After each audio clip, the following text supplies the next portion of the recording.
Go to Splunk home, bin, Splunk. This is the utility that we are using for the Splunk CLI. As you all know by now, this is the only utility we'll be using throughout your Splunk implementation or operations.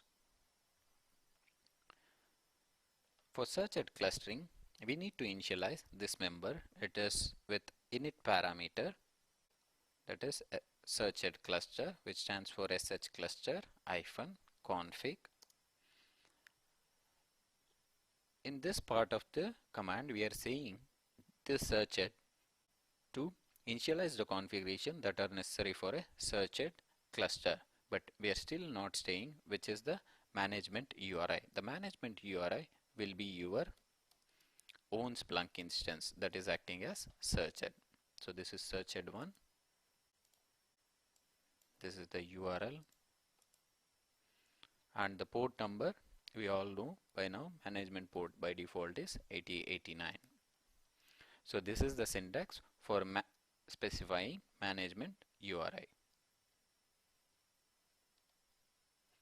Once you have set this, we have couple of other parameters which are necessary. As you know, in indexer cluster, we have seen the one of the most important factor is replication factor.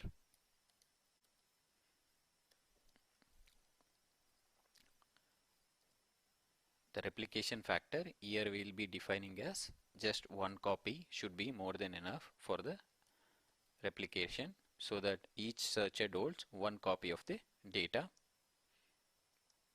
And for replication to occur, we need a replication port.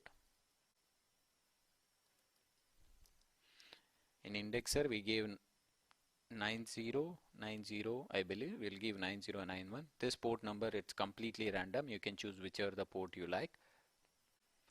And as an optional parameter, you can also mention a cluster label. This is just to identify your searched cluster, which is good to have.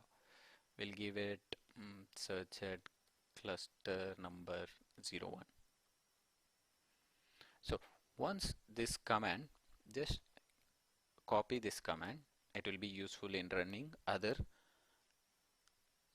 searched cluster members.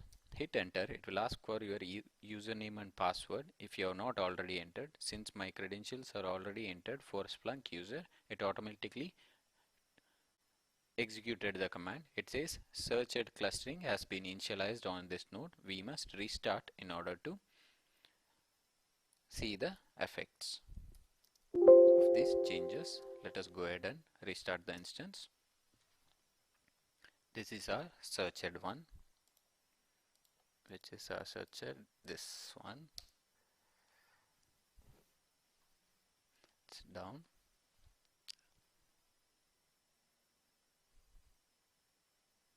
As you can see, our replication port has been successfully initiated, 9091.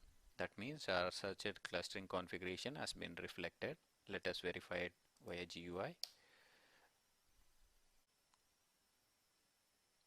Click on settings. As you can see here, many options have been disappeared.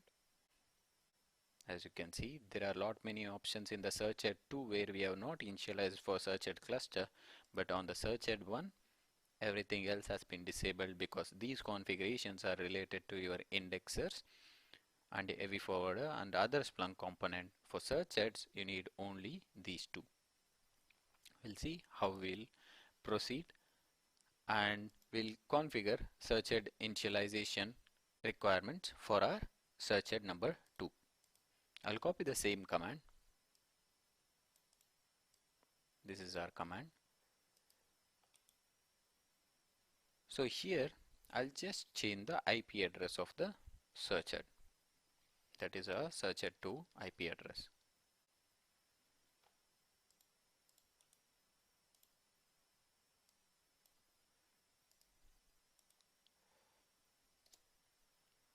So here, as you can see, my Splunk credentials are invalid as of now. So I'll re-enter my credentials.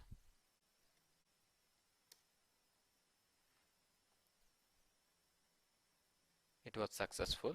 Let us go ahead and restart our Splunk instance.